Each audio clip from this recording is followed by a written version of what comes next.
रुक करेंगे अगली खबर का। अगली खबर लखनऊ से सामने आ रही है, जो अतीक की पत्नी को बीएसपी से निकालने का मायावती ने इनकार कर दिया है। दोषी पाए जाने पर किया जाएगा पार्टी से बाहर। मायावती का ये बड़ा ऐलान है कि अगर वो दोषी पाई जाती हैं और दोषी पाए गए तो तभी उनको पार्टी से निकाला जाएगा, वरना पार्टी से उनको नहीं निकाला जाएगा। बाहुबली अतीक को बताया समाजवादी पार्टी का प्रोडक्ट।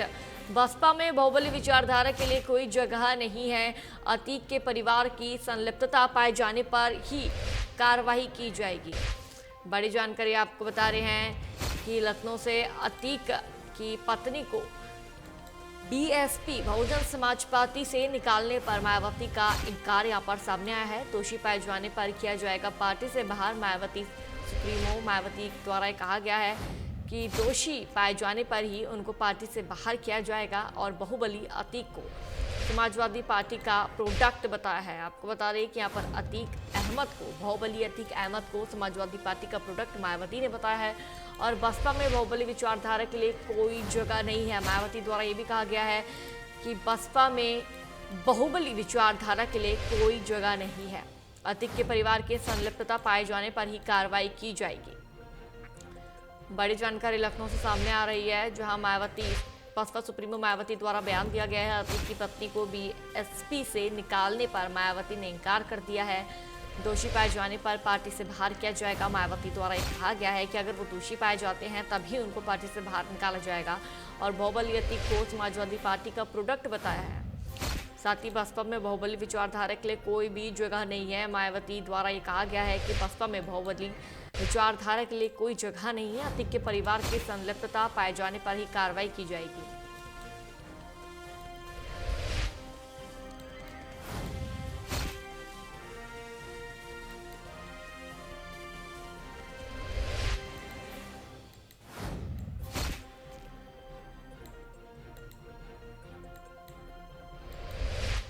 अतीक की पत्नी को बीएसपी से निकालने पर मायावती ने इनकार कर दिया है। दोषी पाए जाने पर ही पार्टी से बाहर किया जाएगा। और बाहुबली अतीक को बताया समाजवादी पार्टी का प्रोडक्ट। अधिक जानकारी के साथ आसिफ बेग फोन लाइन पर मौजूद है। आसिफ, यहाँ पर बसपा सुप्रीमो मायावती ने बाहुबली अतीक को समाजवादी पार्टी का प्रोडक्ट बताया है, क्या कुछ ज्यादा अपडेट मिल रहा है? जी बिल्कुल, बता दूं कि उमेश पाल हत्या प्रयागराज में हुई उमेश का पाल हत्याकांड को लेकर अब राजनीतिक सरगर्मी भी बढ़ गई है, जहां विधानसभा में यूपी सीएम योगी आदित्यनाथ और सपा सुप्रीमो अखिलेश यादव के बीच जमकर नोकझोंक भी हुई, जिसमें दोनों तरफ से सवाल चले। और यूपी सीएम योगी आदित्यनाथ ने सपा सुप्रीमो अखिलेश यादव के जो मुद्दे थे कि प्रदेश में जंगल राज कायम है और प्रयागराज में दिन दहाड़े हत्या कर दी जा रही है, उसके जवाब में यूपी सीएम योगी आदित्यनाथ ने यह जवाब दिया था कि वो माफिया चाहे जो भी हो उसको मिट्टी में मिला देंगे। और अगर बात करें अतीक अहमद की पत्नी की शाइस्ता परवीन की, तो शाइस्ता परवीन इस समय बसपा में है। उन्होंने बसपा ज्वाइन कर लिया था और बसपा ज्वाइन करने के बाद वह काफी सक्रिय सदस्य भी मानी जाती थी, लेकिन उमेश पाल हत्याकांड के बाद अब उनकी सदस्यता पर भी प्रश्न लगने शुरू हो गए हैं। और लगातार पक्ष और विपक्ष दोनों शाइस्ता परवीन को लेकर टिप्पणी भी कर रहे हैं, जिस पर बसपा सुप्रीमो मायावती ने आज चुप्पी तोड़ी है। मायावती ने ट्वीट कर उमेश पाल हत्याकांड को लेकर जो बयानबाजी चल रही है उसमें ट्वीट में उन्होंने कहा कि शाइस्ता परवीन को लेकर अभी फैसला नहीं लिया गया है। अगर वह दोषी पाई जाती हैं, उनके खिलाफ चार्जशीट दाखिल कर दी जाती है, तब उन्हें पार्टी से बाहर निकाल दिया जाएगा। और यह मामला सपा का है और शाइस्ता परवीन के पति अतीक अहमद सपा में थे और बीजेपी को लेकर जो बयानबाजी चल रही है, बीजेपी की तरफ से नेताओं से भी जो बयानबाजी की जा रही है उसका पलटवार मायावती ने किया और उन्होंने साफ कर दिया है कि दोष साबित होने के बाद ही वह पार्टी से निकालेंगी और उनका अगला एक्शन होगा। जी आसिफ, कुछ दिनों पहले उमेश पाल हत्याकांड में अतीक अहमद के दोनों बेटे से पूछताछ की गई थी, क्या उस दौरान कुछ निकल कर सामने आया?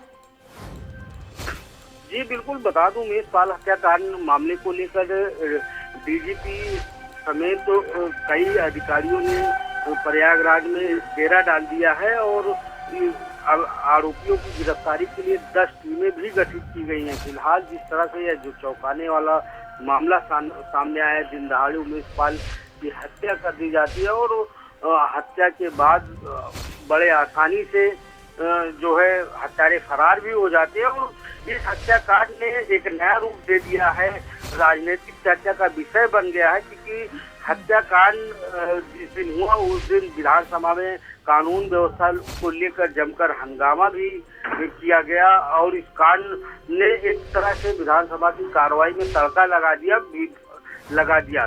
विपक्ष को एक संजीवनी भी मिल गई। फिलहाल अगर बात करें अतीक अहमद की बेटों की, तो लगातार पुलिस पूछताछ कर रही है।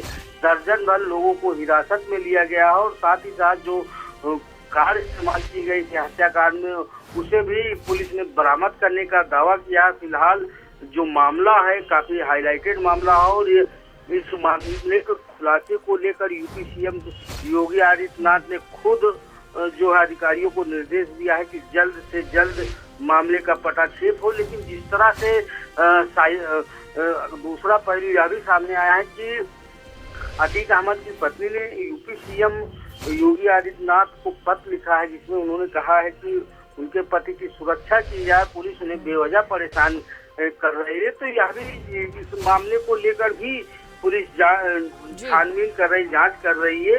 फिलहाल अब देखने वाली बात यह होगी कि जो पूछताछ है और जो जांच है, क्योंकि एक बड़ा मामला हो गया है और इस हत्याकांड ने पूरी यूपी की कानून व्यवस्था पर भी सवाल खड़े कर दिए हैं। तो इसको लेकर अब सरकार भी कटिबद्ध है कि जल्द से जल्द सही खुलासा हुआ।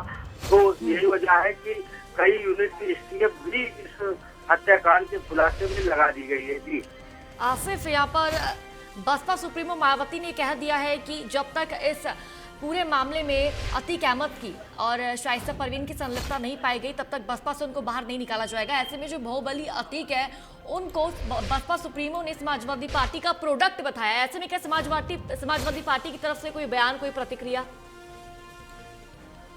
जी बिल्कुल, बता दूं कि अतीक अहमद कभी सपा में शामिल थे और उन्हें बाहर का रास्ता भी सपा सुप्रीमो अखिलेश यादव ने ही दिखाया था। तो कुल मिलाकर इसका यह कहा जा सकता है कि जिस तरह से कानून व्यवस्था को लेकर तमाम सवाल खड़े हो रहे हैं, कानून व्यवस्था की जिम्मेदारी प्रदेश की सरकार की होती है और इसमें यूपी सीएम योगी आदित्यनाथ ने भी सदन में कहा था कि अतीक अहमद मरने और मारने वाले जो हैं वह सपाई हैं।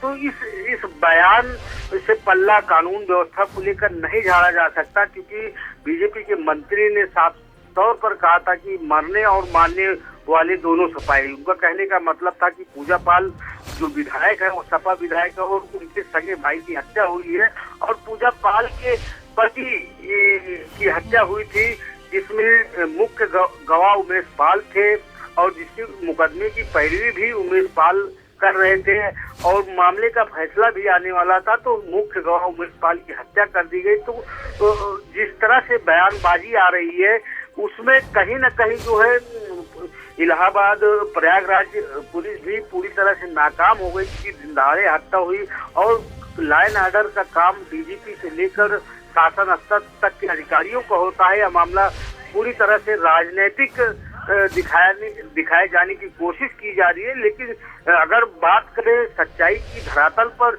जो सच्चाई है उस पर आम लोग भी काफी जो है असुरक्षित महसूस कर रहे हैं, क्योंकि उनका कहना है कि बड़े लोगों की हत्या जिस तरह से की जा रही है, प्रदेश में लगातार हत्याओं का ग्राफ भी बढ़ा है और साथ ही साथ कई ऐसे भी घटनाएं हो गई जिसमें जो है पुलिस की काफी किरकिरी भी हुई, सरकार की किरकिरी हुई है।